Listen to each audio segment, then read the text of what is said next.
Presiden Rusia Vladimir Putin selalu membawa tas nuklir kemana saja dia pergi. Hal ini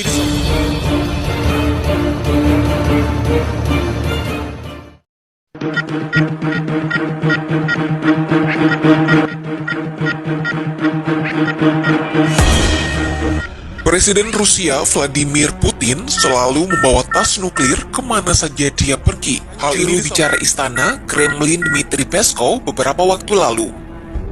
Tak hanya itu, stasiun televisi pemerintah Rusia, Zvezda, menunjukkan tas kerja Presiden Vladimir Putin untuk pertama kalinya.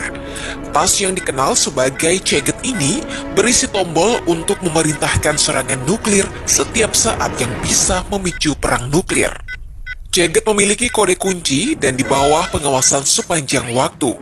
Presiden Putin dapat mengirim kode izin kepada pasukan rudal strategis Rusia untuk memberi perintah guna meluncurkan serangan senjata nuklir terhadap musuh.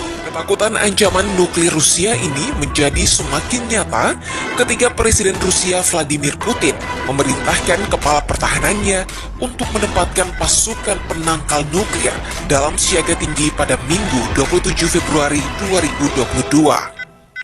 Putin menuduh Barat mengambil langkah-langkah tidak bersahabat terhadap negaranya dalam konflik Rusia versus Ukraina.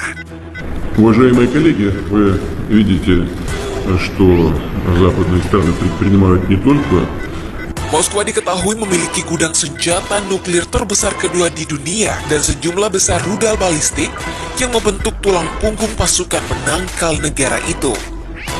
Lantas, bagaimana sebenarnya kekuatan nuklir Rusia? Senjata perang yang banyak dikhawatirkan sejumlah negara yaitu nuklir. Banyak negara mengembangkan senjata nuklir karena memiliki daya hancur yang sangat besar. Dari banyak negara yang mengembangkan, salah satunya Rusia yang kini sedang berseteru dengan Ukraina dan negara NATO Amerika. Diberitakan Rusia memiliki gudang senjata nuklir terbesar di dunia dengan 6.257 armada. Ini termasuk 527 rudal balistik antar benua atau ICBM. Rudal balistik yang bisa diluncurkan dari kapal selam dan alat pembom strategis. Rudal antar benua ini bisa mencapai kecepatan tertinggi 4 mil per detik dalam waktu sekitar 10 menit setelah peluncuran. Yang berarti, senjata mengerikan tersebut berpotensi mencapai Inggris dari Rusia dalam waktu 20 menit.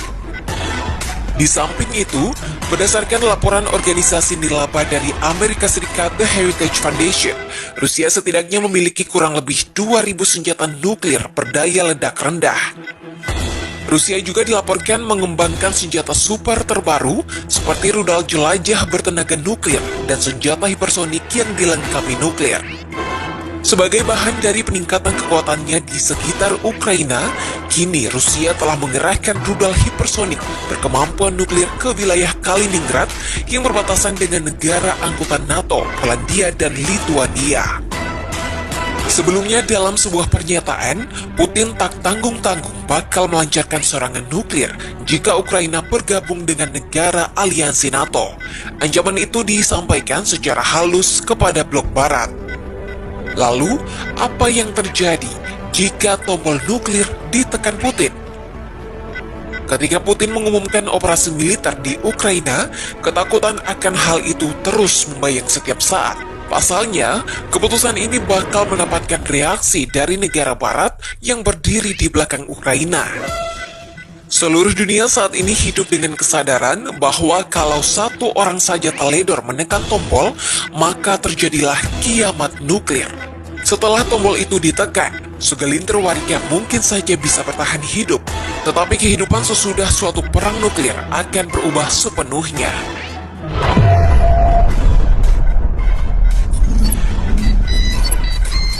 Berikut adalah beberapa hal yang akan terjadi usai perang nuklir. Pertama, turun hujan hitam pekat. Beberapa saat setelah ledakan bom atom nuklir, turun hujan lebat yang terdiri dari bulir-bulir berminyak pekat berwarna kehitaman dan dapat membunuh manusia. Jadi, Bukan seperti hujan air biasa yang membersihkan debu dan memadamkan api. Di Hiroshima, hujan hitam mulai turun sekitar 20 menit setelah bom meledak. Hujan itu melingkupi daerah yang membentang 20 km di seputar titik ledakan atau ground zero. Hujan itu mencemari dengan radiasi 100 kali lebih kuat daripada kalau orang melangkah ke pusat ledakan. Kota-kota di sekitar Hiroshima terbakar hingga menyedot oksigen dari para korban yang sudah sekarat karena kehausan. Kedua, denyut elektromagnetik padamkan daya listrik. Ketika terjadi ledakan nuklir, muncullah denyut radiasi elektromagnetik yang dapat mematikan sistem listrik atau bahkan semua jaringan listrik di seluruh negeri. Dalam sebuah uji nuklir, denyut yang dihasilkan oleh ledakan itu sedemikian kuatnya sehingga melumpuhkan lampu-lampu jalan, perangkat televisi, dan telepon dalam rumah hingga jarak 1.600 km dari pusat ledakan. Jika suatu bom dirancang untuk menyebar denyut elektromagnetik untuk berdampak pada 400 hingga 480 km di suatu negara sebesar Amerika Serikat, maka jaringan daya listrik di seluruh negeri akan lumpuh. Jadi setelah ledakan bom, listrik akan padam. Kulkas-kulkas menyimpan makanan akan mati dan data pada setiap komputer akan terhapus. Yang paling parah, fasilitas penyulingan air bersih akan berhenti sehingga warga kehabisan pasokan air bersih. Ketiga, kabut asap halangi sinar matahari. Api yang melingkupi setiap sasaran bom nuklir akan menghasilkan asap celaga yang beracun. Muncullah awan asap pada 15 meter di atas permukaan bumi. Ukuran awan itu pun semakin membesar sambil melarung di hembus angin hingga menutupi seluruh permukaan planet dan menghalangi pemandangan ke langit. Selama beberapa tahun pertama, ketika kita melangkah keluar rumah, maka matahari tidak terlihat bersinar. Yang tampak hanyalah awan-awan hitam yang menghalangi cahaya. Keempat, sobeknya lapisan ozon. Kehidupan sesudah ledakan bom atom tidak bisa seluruhnya kembali normal. Setahun setelah hantaman bom, beberapa proses yang diakibatkan oleh atmosfer yang tercemar mulai melubangi lapisan ozon. Hal itu akan menjadi petaka. Dunia pun dihujam terpaan sinar ultra ungu atau ultraviolet atau UV.